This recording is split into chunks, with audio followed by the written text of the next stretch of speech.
Señal directa. Continuamos en Señal Informativa y vamos con Augusto Chacón, director del Observatorio Ciudadano Jalisco. ¿Cómo vamos? Muy buenos días, Augusto. ¿Qué tal, Sonia? Muy buenos días, qué gusto estar aquí. Buenos días a las y los televidentes y radioescuchas. Si lo vemos desde cierto ángulo, basta un necio con algún poder para desestabilizar una familia, un barrio, un estado, un país. Si lo miramos desde otra ladera, basta la tenacidad de uno para que las cosas comiencen a ser mejores. El truco está en saber cuándo estamos en presencia de cuál. En Estados Unidos, la mayoría de los votos electorales, que no la mayoría de los votantes, optó por quien parecía tenaz, hombre de metas precisas y dispuesto a alcanzarlas a como diera lugar.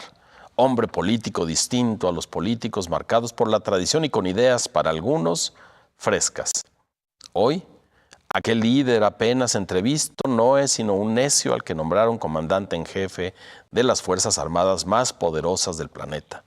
Un necio que se siente más cómodo en conversación con otros necios que con sus pares reflexivos y mesurados, hombres y mujeres de Estado. El necio que casi como si no fuera la gran cosa, consiguió pasarse al extremo al político otro. Con sus secretos para fijar aranceles canceló la idea central del neoliberalismo, el libre ir y venir de las mercaderías.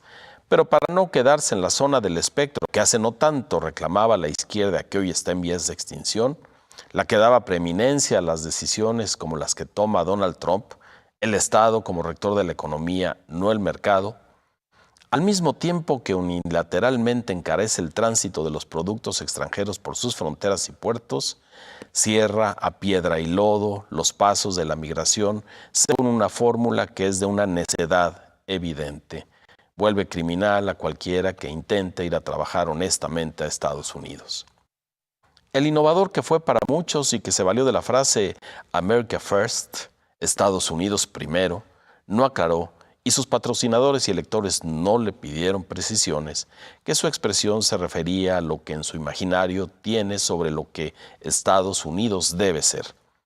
A despecho de la multiculturalidad que lo forma, a despecho del modelo económico que su país, que los potentes corporativos de su país impusieron como secuela de la Guerra Fría, y a despecho de la diplomacia más elemental, America First. Sí, los grandes males que nos aquejan, su atención profunda, exigen gobernantes tenaces.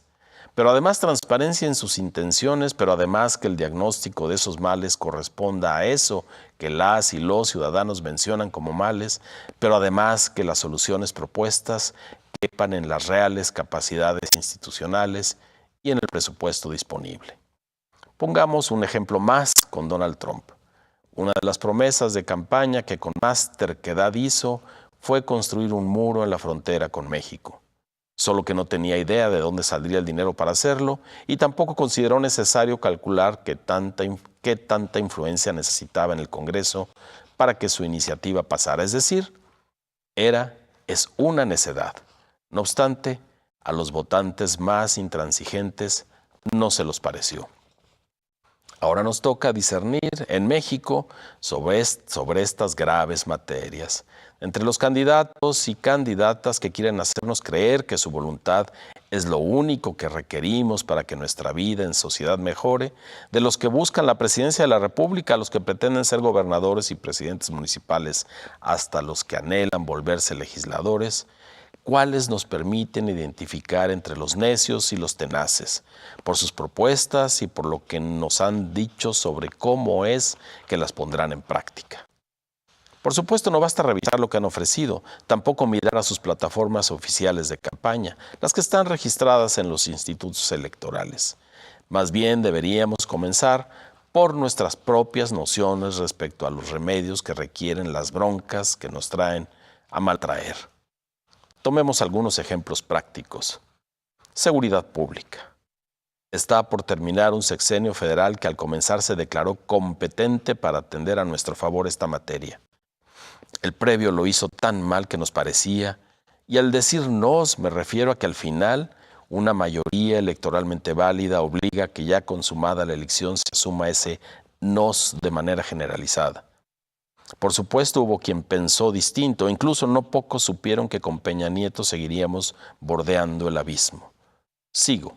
¿Qué nos pareció? Quisimos creer que sería suficiente la voluntad presidencial para que la paz abriera paso en nuestras vidas. No consideramos las condiciones de fuerza del crimen organizado y que éste adquiere ese carácter de organizado precisamente porque está coludido con porciones del poder público, con otras del sector privado, para el manejo y lavado de dinero, y que cuenta con el dominio de territorios en los que una base social le es proclive porque recibe aparentes beneficios. Consecuentemente, llegar a la seguridad pública que anhelamos pasa por desmantelar tramas de corrupción y de interés contra las que las meras ganas de una persona, así sea el presidente, no alcanzan. Es imperativo que tenga de su lado a la sociedad y, dispuestas a jugársela con él, instancias policíacas, de las Fuerzas Armadas, del sistema financiero, del Poder Judicial y políticas en los 3 órdenes de gobierno. ¿Hay entre los candidatos alguno, alguna, que por personalidad, experiencia y talante moral pueda armar una estructura así de compleja, así de eficaz? Una muestra de esta complejidad. Más de 130 asesinatos de políticos y de candidatos en lo que va de este proceso electoral. Y en economía, en lo mal que ésta va de casa en casa y para cada cual, tampoco es cosa de pasar una varita mágica por sobre el erario y las empresas, grandes y chicas, para que la inflación, el precio de los combustibles, de la electricidad, de la canasta básica para subsistir y para que los salarios se pongan de nuestro lado, con todo y que en esta área, la económica, mucho podrían hacer los gobiernos desde los servicios públicos que brindan, y estos, vistos profundamente, también requieren, para ser útiles y beneficiosos, de que quien gobierna, además de sus buenos deseos, sepa conciliar, castigar, denunciar y perseguir. Pero por alguien vamos a votar. La cosa es no creer que lo podrá todo solo, sola, y en cambio hacerles saber que lo único seguro es que estaremos de su lado, críticos si es que toman el buen rumbo, y que seremos severos y puntillosos y, como siempre sucede, los arredran los escollos. Aunque el meollo persiste, ¿cómo diferenciar a los necios de los tenaces? Porque los primeros nos harán a un lado sin dudar y justificarán su inevitable fracaso. Los segundos, si los hay, nos harán parte dialogante de las soluciones y nos hablarán de plazos objetivos. Muchas gracias. Bueno, pues el momento ya prácticamente de tomar la decisión, viene el cierre de campañas, viene también pues una etapa en donde seguramente se intensificará un poco más la guerra sucia, lo hemos visto también en los últimos días, y creo que el ciudadano debe hacer un esfuerzo adicional, Augusto, por checar las plataformas y los espacios donde se genera información más apegada a lo que puede ofrecer cada candidato, ¿no? Sí, sin duda, todavía estamos a tiempo como ciudadanos de tomar la mejor decisión, de informarnos adecuadamente, de contrastar nuestras necesidades con lo que nos ofrecen y las capacidades que realmente hay en las instituciones, en el presupuesto, en la trama de instituciones para resolver eso que queremos que se resuelva, que de los grandes problemas ninguno vamos a ver una gran solución en el corto plazo.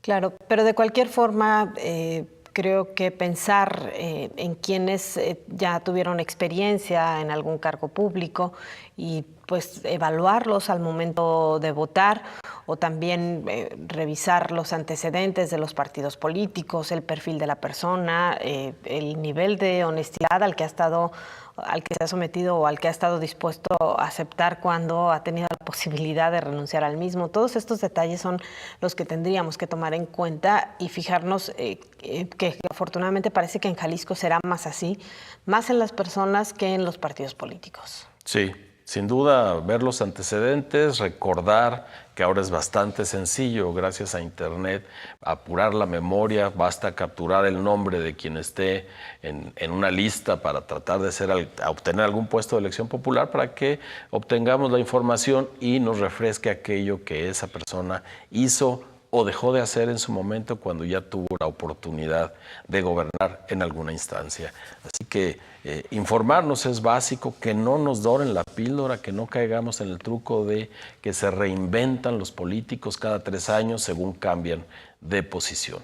Y lo más importante, que no dejemos de participar, que no dejemos de votar, de ir a votar a pesar de lo que digan las encuestas, a pesar de esa sensación de ya todo está decidido. No, nada está decidido, cada voto es importantísimo y no solo eso, ese voto será el compromiso que nos fijaremos para continuar con el marcaje personal a aquellos que al final de cuentas resulten triunfadores. Muy bien, pues muchísimas gracias, Augusto. Ahí está para el ciudadano el reto de tomar la mejor decisión pensando que lo que está en juego pues es nuestro futuro, ¿no? Por supuesto, y seguramente resultará bien. Cada voto es importante. Gracias, Sonia. Un gusto, como siempre, estar aquí. Buenos días. Muchas gracias, Augusto Chacón, director del Observatorio Ciudadano Jalisco. ¿Cómo vamos? Nosotros hacemos una pausa y regresamos con lo más importante de la información nacional e internacional.